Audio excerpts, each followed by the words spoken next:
So I was at a celebration for someone who was leaving the company. And it was customary for us to go out and have drinks and say goodbye to this person.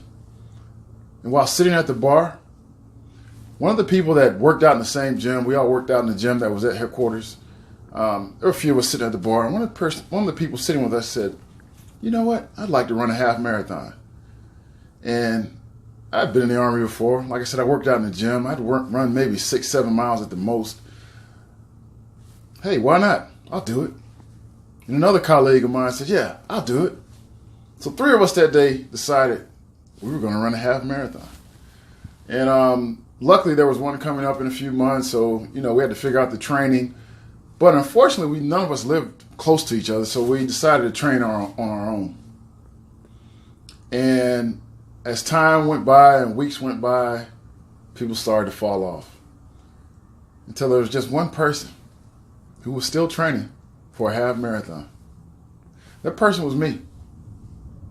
Not only did I train for a half marathon, I got up to half marathon distance during the training.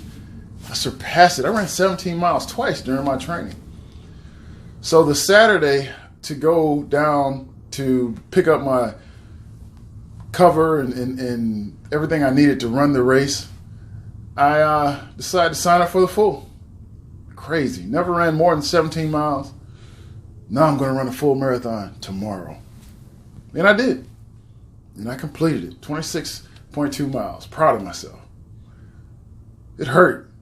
It hurt bad, but it was one of the best experiences of my life. But because I hadn't trained for it the proper way, I decided I want to run another one. This time I wanted to get under 4 hours. I wanted to really have it be meaningful.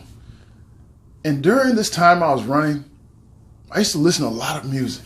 But when you get to a 20-mile run, the music kind of gets old. So I decided to change it up and start listening to podcasts. And I was listening to podcasts about ultra marathon runners because I was listening to something that I wanted to help feed my brain as to how I could finish these 26.2 miles in less than 4 hours. So I wanted to listen to other people who had persevered in what they had done and some of the techniques they did. So that's how I got introduced to podcasts. And I did run that second marathon. Didn't get under 4 hours. That's another story I'll tell another day. But I did find podcasts, and I decided not only to do this while I was running, let me start to do this while I'm driving to work, because I live in a big city with lots of commuting, and I'm in the car a long time. So I started to add podcasting to my commute. And since I wasn't running anymore, wasn't training for a marathon, I switched to podcasts and started listening to things that were different. And I started listening to life coaches. I started listening to people that were talking about the law of attraction. And this is when I found Brooke Castillo, who's the owner of the Life Coach School. Don't remember how I found her. All I know, it changed my life. Because I was listening to her discuss this theory that she had, and really a formula.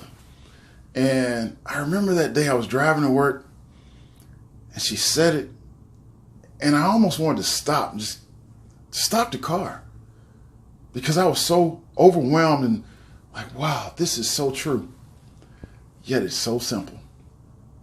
And what Brooke said that day, she said that your beliefs are what's going to control how you think. So basically she said, you're thinking something, but you're only thinking it because of the way you believe.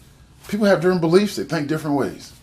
Same thing, but a different belief makes you think a different way. And she said, you're only feeling a certain way because of how you're thinking. And when you own that, you understand that. So if I'm mad, I'm not just mad. I'm mad because I'm thinking about things that make me mad. The way that I'm thinking is making me mad. The way that I'm thinking about a situation is making me mad. So she said that my beliefs create my thinking. My thinking creates my feelings. And she said, you know what?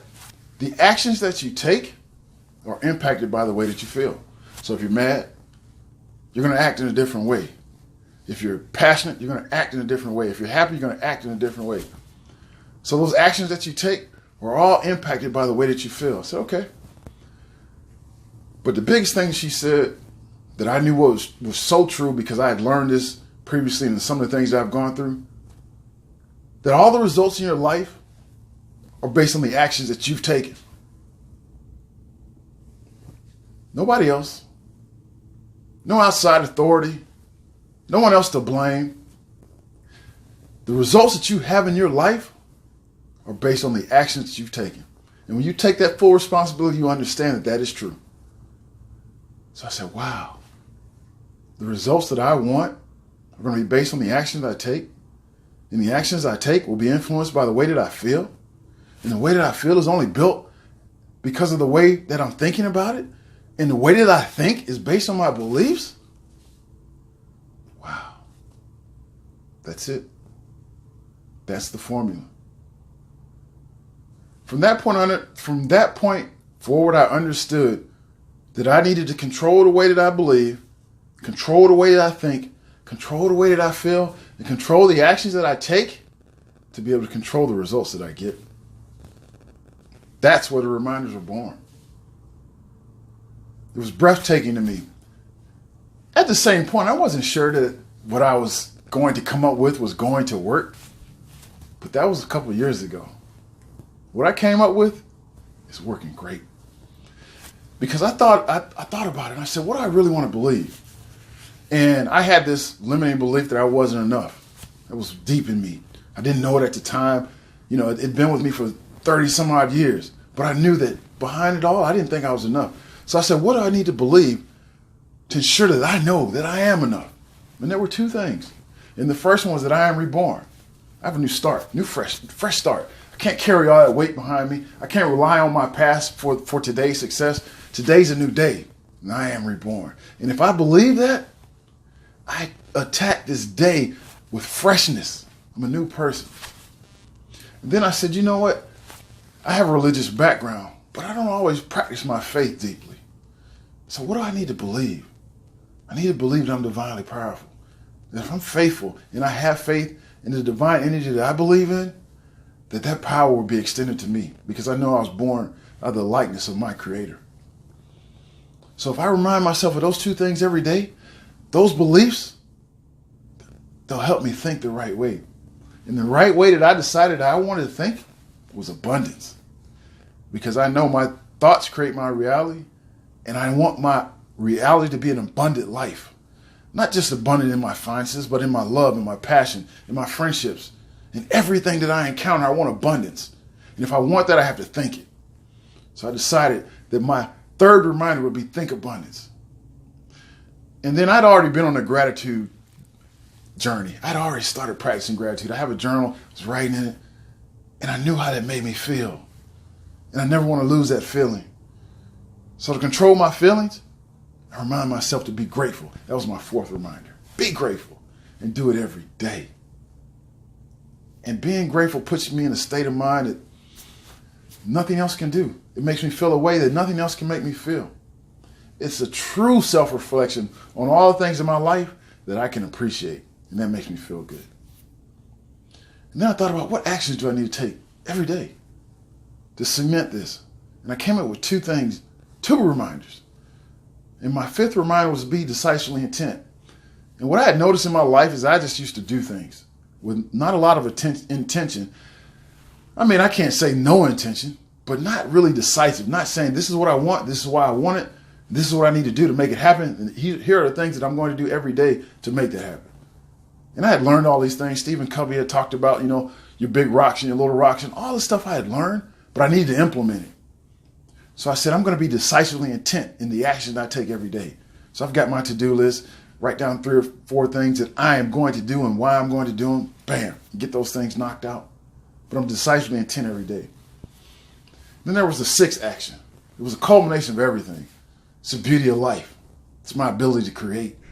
So my 6th reminder was create is create. So I wanted to remind myself every day that I need to be working on the creation because that's what I bring to mankind. That's what I bring to this human world is the things that I can create. And if I remind myself that every day, I will continue to create. And that's how I have success. I create it. So I came with those 6 reminders after hearing that formula.